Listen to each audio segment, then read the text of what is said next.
कैसी है ये अनहोनी, हर आँख हुई नम,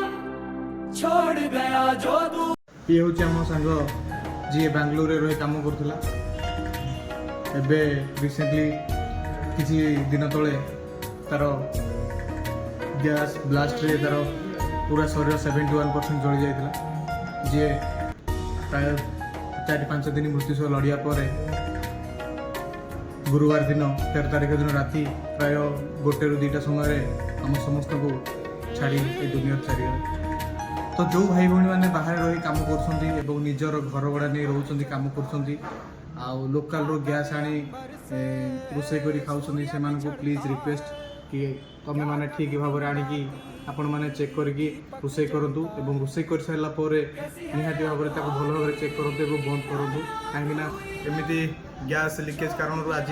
गोटे सांग हे तो आम पाखर चलीगला कि आम सांग चलीगला काली हे तो आउ किए चली जापे और मुझे भाई मान को रिक्वेस्ट करुँची अनुरोध करुँची जो भाई मैंने लोकल गैस बिकुंट से भल भाव में चेक करके कस्टमर को दिंतु जहाद्वारा कि कौ निरीहर जीवन जमी न जाऊ ब्लास्ट रे कहीं आम आम सांग को हरई आमको कष्ट लगुच जमी आउ कहार जीवन न जाऊ वीडियो को एत मात्रा शेयर करो जमी समस्त पाखे वीडियो पहुँचो आउ मेसेजटा निहाती देवा दरकार समस्त को जाना दरकार। जय जगन्नाथ।